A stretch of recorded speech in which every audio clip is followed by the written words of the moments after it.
The day my grandpa died, I lost the only person who had ever believed in me. At least, that's what I thought. My parents didn't even try to hide their excitement. They joked that their charity case was finally about to lose his biggest supporter, and once the will was read, I'd walk away with nothing. I almost skipped the inheritance hearing because I couldn't bear one more humiliation. But then the judge unfolded a sealed, handwritten letter Grandpa had left behind. After reading the very first paragraph, the courtroom fell completely silent, and my parents suddenly looked like they wanted to disappear. My parents had a nickname for me, and they never cared who heard it. There goes Grandpa's charity case. They'd say it at birthday dinners, family barbecues, even holiday gatherings. My father always laughed first. My mother would shake her head, as if she felt embarrassed for me. If Dad didn't pity you so much, she'd say, you would have learned to stand on your own years ago. Everyone chuckled, especially my older brother, Daniel. He was the family's golden child, the successful attorney, owner of a beautiful suburban home, the man my parents proudly introduced to everyone they met. Standing beside him always made me feel invisible. I worked as a high school history teacher. I wasn't rich, but I loved my students, paid my bills, and lived quietly in a small apartment across town. Somehow, to my parents, that meant I'd failed. The only person who never measured my worth by my paycheck was Grandpa William. Every Saturday morning, I'd drive him to the farmer's market before stopping for breakfast at the same little diner we'd visited for nearly 15 years. We'd argue about baseball, laugh over old family stories, and watch the world wake up through the restaurant windows. Those mornings became the best part of my week. Grandpa never treated me like someone who needed saving. He treated me like someone worth listening to. As he grew older, our routine changed. The market trips became doctor's appointments. Breakfasts turned into afternoons organizing medications, repairing loose railings around his house, mowing the lawn, or simply sitting beside him while he talked about Grandma. I never thought of it as a sacrifice. He was family. Whenever I arrived, he'd smile and say, "You always show up when people need you most." I usually laughed and answered, "That's what families are supposed to do." His smile always lingered a little longer than mine. At nearly every family gathering, my parents found another reason to criticize me. Still renting. When are you getting a real career? Daniel just made partner. Then someone would inevitably glance toward Grandpa. Of course, my father would joke, when you're Dad's charity project, life doesn't seem so difficult. Grandpa never laughed. One Thanksgiving, he quietly placed his fork on the table. Enough. The room instantly fell silent. He looked directly at my parents. You've spent years judging someone whose character you never bothered to understand. No one answered. A few uncomfortable seconds later, my mother forced a smile and changed the subject. On the drive home, Grandpa stared out the passenger window. "The truth has patience," he finally said. "What does that mean?" I asked. He smiled softly. "It means people can ignore it for years, but eventually, it walks into the room whether they're ready or not." I didn't understand what he meant. Not then. Life continued much the same for another year. I visited every weekend. Daniel rarely called. My parents claimed they were too busy. Grandpa never complained. Then one rainy Tuesday morning, the hospital called. Grandpa had passed away peacefully in his sleep. The funeral felt strangely empty despite being crowded. My parents spent more time discussing lawyers and estate paperwork than remembering the man we'd lost.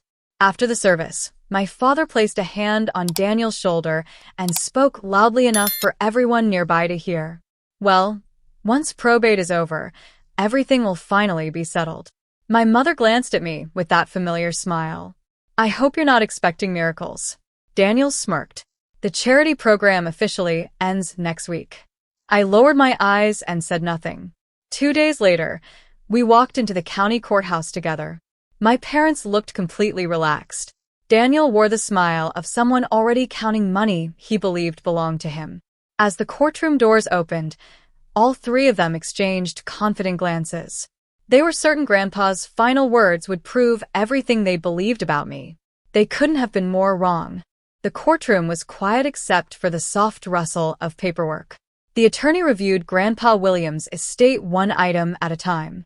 his savings, his investment accounts. his truck, his lake cabin. Everything sounded routine. My parents exchanged confident smiles every few minutes, while Daniel leaned back in his chair wearing the expression of someone who'd already won. I barely listened. None of it mattered to me anymore. I would have traded every dollar just to spend one more Saturday morning drinking coffee with Grandpa. Then the attorney paused.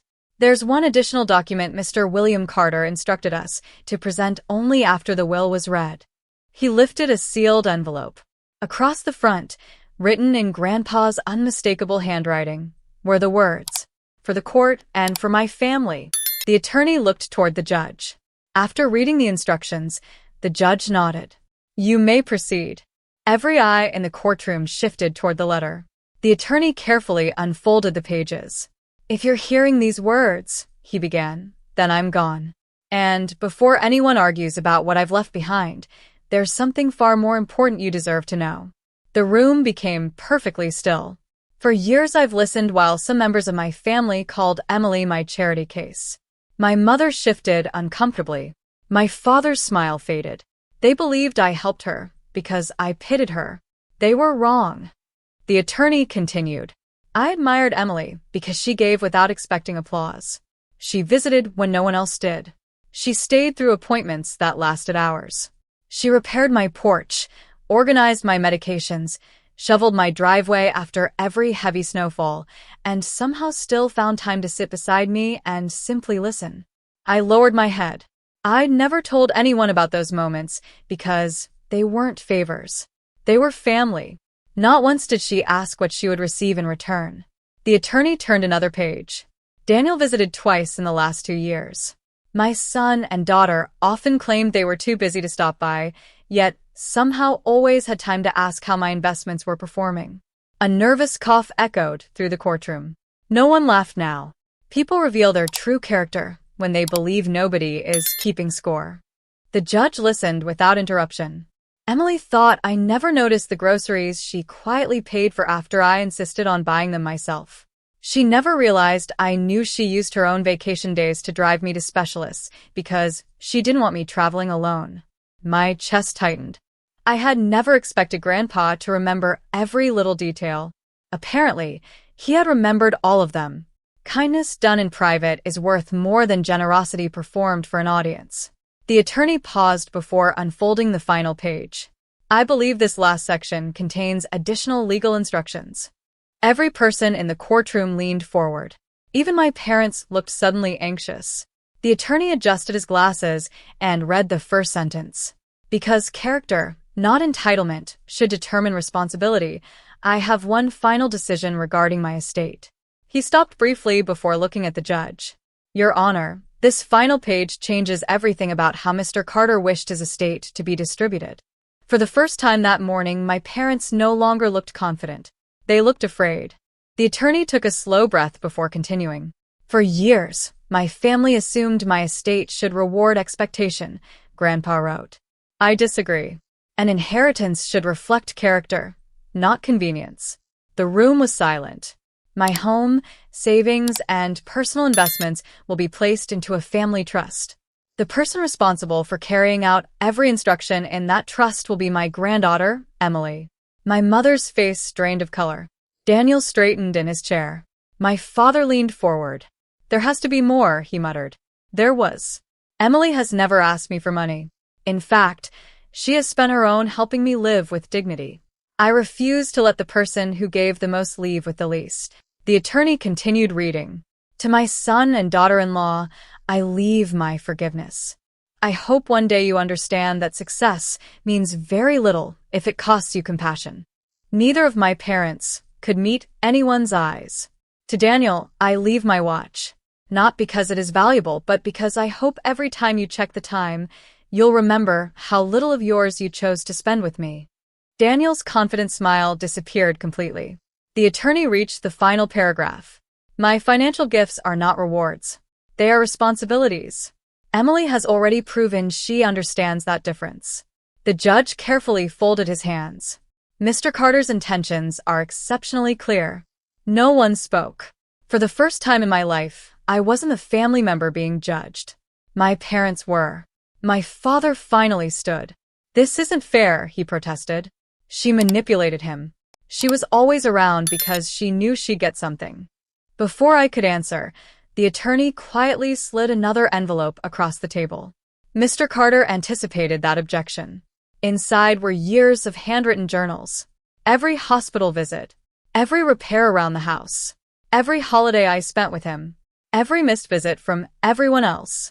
The dates stretched back nearly a decade. The courtroom didn't need another explanation. The truth had already spoken. My father slowly sat back down. No one argued again. Outside the courthouse, reporters gathered after hearing whispers about the unusual will. I slipped out a side entrance before anyone noticed.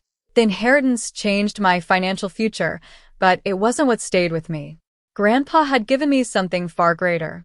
He had restored my name. Over the next year, I renovated his home instead of selling it. One bedroom became a reading room for neighborhood children because Grandpa believed every child deserved someone who believed in them. Another portion of the estate funded scholarships for students who quietly cared for elderly relatives while balancing school and work. I named the program after him, not because he would have wanted recognition, because he deserved it. Months later, my mother mailed me a letter. She apologized for years of cruel words and admitted she'd mistaken kindness for weakness.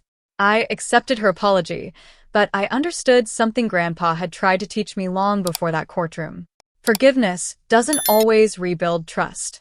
Sometimes it simply frees your heart from carrying someone else's choices.